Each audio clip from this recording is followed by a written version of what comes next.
Google പേ ആപ്ലിക്കേഷനകത്ത് നമ്മൾ നടത്തിയിട്ടുള്ള എല്ലാ ട്രാൻസാക്ഷൻ ഡീറ്റെയിൽസും എവിടെയാണ് കാണാൻ പറ്റുന്നത്, അതായത് ട്രാൻസാക്ഷൻ ഹിസ്റ്ററി എവിടെയാണ് കാണുന്നത്, എങ്ങനെയാണ് നമ്മൾ നോക്കുന്നത്, അതുപോലെ നമ്മൾ നടത്തിയ ട്രാൻസാക്ഷൻ ഹിസ്റ്ററിയിൽ ഏതെങ്കിലും ഇടപാട് ട്രാൻസാക്ഷൻ ഹിസ്റ്ററി നമുക്ക് ഡിലീറ്റ് ചെയ്യണമെങ്കിൽ എങ്ങനെയാണ് ഡിലീറ്റ് ചെയ്യുന്നത്, അല്ലെങ്കിൽ ഒരു ദിവസത്തെ മൊത്തത്തിൽ ട്രാൻസാക്ഷൻ ഹിസ്റ്ററി എങ്ങനെ നമുക്ക് ഡിലീറ്റ് ചെയ്യാം തുടങ്ങിയ കാര്യങ്ങളെക്കുറിച്ചാണ് ഈ വീഡിയോയിൽ കാണിക്കാൻ പോകുന്നത്. അപ്പോൾ നമുക്ക് നേരെ വീഡിയോയിലേക്ക് പോകാം.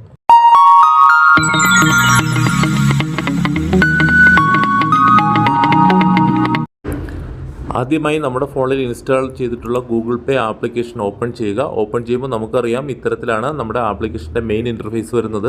നമുക്കിവിടെ താഴേക്ക് വന്നു കഴിഞ്ഞാൽ നമ്മുടെ ട്രാൻസാക്ഷൻ ഹിസ്റ്ററി കാണാം. ഷോ ട്രാൻസാക്ഷൻ ഹിസ്റ്ററി എന്ന് പറഞ്ഞ ഓപ്ഷനിൽ ജസ്റ്റ് ഒന്ന് ക്ലിക്ക് ചെയ്ത് കഴിഞ്ഞാൽ നമ്മൾ നടത്തിയ എല്ലാ ട്രാൻസാക്ഷൻ ഹിസ്റ്ററിയും നമുക്ക് കാണാൻ പറ്റും. നമ്മൾ ജസ്റ്റ് അതിലൊന്ന് ക്ലിക്ക് ചെയ്ത് കഴിഞ്ഞാൽ നമുക്ക് അതിൻ്റെ ഡീറ്റെയിലും നമുക്ക് കാണാൻ പറ്റും. അപ്പോൾ നമുക്ക് ട്രാൻസാക്ഷൻ ഹിസ്റ്ററി ഡിലീറ്റ് ചെയ്യണമെങ്കിൽ നമ്മൾ ഇവിടെ ഏറ്റവും മുകളിൽ വലത് സൈഡ് നമ്മുടെ പ്രൊഫൈലിൻ്റെ ഐക്കൺ കാണാം. അപ്പോൾ നിങ്ങളുടെ ഫോട്ടോ ആയിരിക്കും ഇവിടെ വരുന്നത്. ജസ്റ്റ് അതിലൊന്ന് ക്ലിക്ക് ചെയ്ത് കൊടുക്കുക. അതിനുശേഷം നമുക്ക് താഴേക്ക് വരുമ്പോൾ ഇവിടെ സെറ്റിങ്സ് എന്ന് പറഞ്ഞൊരു ഓപ്ഷൻ ഉണ്ട്. നമ്മൾ അതിലൊന്ന് ക്ലിക്ക് ചെയ്ത് കൊടുക്കുക. അപ്പോൾ നമുക്ക് കുറച്ച് ഓപ്ഷൻ വരും. ഇവിടെ പ്രൈവസി ആൻഡ് സെക്യൂരിറ്റി എന്ന് പറഞ്ഞൊരു ഓപ്ഷൻ കണ്ടോ, അതിൽ നമ്മളൊന്ന് ക്ലിക്ക് ചെയ്ത് കൊടുക്കുക. അപ്പോൾ നമുക്ക് ഇവിടെ ഡേറ്റ ആൻഡ് പേഴ്സണലൈസേഷൻ എന്ന് പറഞ്ഞൊരു ഓപ്ഷൻ വരും. അതിലൊന്ന് ക്ലിക്ക് ചെയ്ത് കൊടുക്കുക. ഇത്രയും ചെയ്ത് കഴിയുമ്പോൾ നമ്മുടെ ഗൂഗിൾ അക്കൗണ്ടിലേക്ക് പോകും. അതായത് നമ്മുടെ ഫോണിൽ നമ്മൾ ഏതെങ്കിലും ഒരു ഇമെയിൽ ID വെച്ചിട്ടായിരിക്കുമല്ലോ ഫോണിൽ ക്രിയേറ്റ് ചെയ്തിട്ടുള്ള ആ ഇമെയിൽ ആയിരിക്കണം നമ്മൾ ഈ ഗൂഗിൾ പേയിലും ഉപയോഗിക്കുന്നത് എങ്കിൽ നമുക്ക് ഇതിൽ ട്രാൻസാക്ഷൻ ഹിസ്റ്ററി കിട്ടും. അല്ല എങ്കിൽ നിങ്ങൾ ഗൂഗിൾ പേയിൽ ഉപയോഗിക്കുന്ന ഇമെയിൽ നിങ്ങളുടെ ഫോണിൽ രജിസ്റ്റർ ചെയ്യുക. അപ്പോൾ ഞാനിവിടെ ഓൾറെഡി ചെയ്തിട്ടുണ്ട്. ഇവിടെ ഗൂഗിൾ അക്കൗണ്ട് എന്ന് പറഞ്ഞ ഈ ഓപ്ഷനിലൊന്ന് ക്ലിക്ക് ചെയ്ത് കൊടുക്കുകയാണ്. അപ്പോൾ നമ്മുടെ ഗൂഗിൾ ക്രോം വഴി ഗൂഗിളിലേക്ക് കൺവെർട്ടായി. അപ്പോൾ ഇവിടെയാണ് നമ്മുടെ കംപ്ലീറ്റ് ട്രാൻസാക്ഷൻ ഹിസ്റ്ററിയും ഗൂഗിൾ പേ അല്ലേ, അപ്പോൾ ഗൂഗിൾ പേയിലുള്ള എല്ലാ കാര്യങ്ങളും ഇവിടെ തന്നെയാണ് കൊടുത്തിട്ടുള്ളത്. ഇവിടെ കണ്ടോ, വളരെ കൃത്യമായിട്ട് ട്രാൻസാക്ഷൻ ഹിസ്റ്ററി ഇവിടെ കൊടുത്തിട്ടുണ്ട്. അപ്പോൾ ഞാൻ നടത്തിയിട്ടുള്ള എല്ലാ ട്രാൻസാക്ഷൻ ഹിസ്റ്ററിയും ഇവിടെ കൃത്യമായിട്ട് കൊടുത്തിട്ടുണ്ട്. അപ്പോൾ ഇതെങ്ങനെയാണ് ഡിലീറ്റ് ചെയ്തതെന്ന് ചോദിച്ചു കഴിഞ്ഞാൽ നമുക്കിത് ഇവിടെ ഈ ഇൻഡ്യൂലൊന്ന് ക്ലിക്ക് ചെയ്ത് കഴിഞ്ഞാൽ നമുക്ക് ഈ ട്രാൻസാക്ഷൻ ഹിസ്റ്ററി ഡിലീറ്റ് ആവും.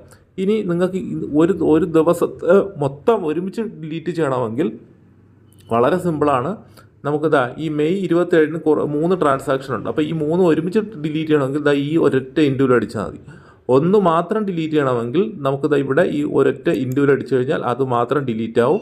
അപ്പോൾ ഇത് ആ ഒരു മാസത്തത് ഇങ്ങനെ ഒരു സംഭവം കൂടെ വരും. അവിടെ നമ്മൾ ജസ്റ്റ് ഇത് ഒന്ന് ഇൻഡ്യൂ അടിക്കുകയോ അല്ലെങ്കിൽ ഇവിടെ മനസ്സിലായോ എന്ന് പറഞ്ഞിട്ട് കൊടുക്കുകയോ ചെയ്യുക. ഇനി നമുക്ക് ഈ മാസത്തെ ഈ ഏതെങ്കിലും ഒരു മാസത്തെ കംപ്ലീറ്റ് അല്ലെങ്കിൽ ഒരു ദിവസം നടത്തിയ കംപ്ലീറ്റ് ട്രാൻസാക്ഷൻ, ഇപ്പോൾ മെയ് 22-ന് 2 ട്രാൻസാക്ഷൻ നടത്തിയിട്ടുണ്ട്, ഇടപാട് നടത്തിയിട്ടുണ്ട്. രണ്ടും ഒരുമിച്ച് ഡിലീറ്റ് ചെയ്യണമെങ്കിൽ നമുക്ക് അതിൽ ക്ലിക്ക് ചെയ്ത് കൊടുത്താലും മതിയാവും. അപ്പോൾ ഇത്രയേ ഉള്ളൂ. ഇങ്ങനെ നമുക്ക് നമ്മുടെ ഏത് ട്രാൻസാക്ഷൻ ഹിസ്റ്ററിയും നമ്മൾ നടത്തിയ ഏത് ഇടപാടിൻ്റെ ചരിത്രവും കംപ്ലീറ്റ് ആയിട്ട് നമുക്ക് ഇതിൽ നിന്ന് റിമൂവ് ചെയ്യാം. പിന്നെ നമുക്ക് ഇത് തിരിച്ചെടുക്കാൻ പറ്റില്ല. അപ്പോൾ ഇതേപോലെ തന്നെ ഇവിടെ വിശദാംശങ്ങളെന്ന് പറഞ്ഞ ഓപ്ഷനിൽ ക്ലിക്ക് ചെയ്ത് കഴിഞ്ഞാൽ നമ്മൾ എന്തിനാണ് നടത്തിയത്, ഇവിടെ 25 രൂപ ലാസ്റ്റുള്ള ട്രാൻസാക്ഷൻ, അതിൻ്റെ ഡീറ്റെയിൽ എന്തുകൊണ്ടാണ്, ഇതെല്ലാം കൃത്യമായിട്ട് നമുക്കിവിടെ കാണാനും പറ്റും. അപ്പോൾ നമുക്ക് ഇവിടെയും ട്രാൻസാക്ഷൻ ഹിസ്റ്ററി നോക്കിയതിന് ശേഷം ഇവിടെ മുകളിൽ 3 ഡോട്ട് ഉണ്ട്, അതിൽ ക്ലിക്ക് ചെയ്തുകൊണ്ടും നമുക്കിതിനെ ഡിലീറ്റ് ചെയ്യാം. ഇവിടെ ഡിലീറ്റ് എന്ന് പറഞ്ഞ ബട്ടണായിരിക്കും വരുന്നത്. ഞാനിവിടെ മലയാളം ആയതുകൊണ്ടാണ് ഇവിടെ ഇല്ലാതാക്കുക എന്ന് പറഞ്ഞ് കാണിക്കുന്നത്.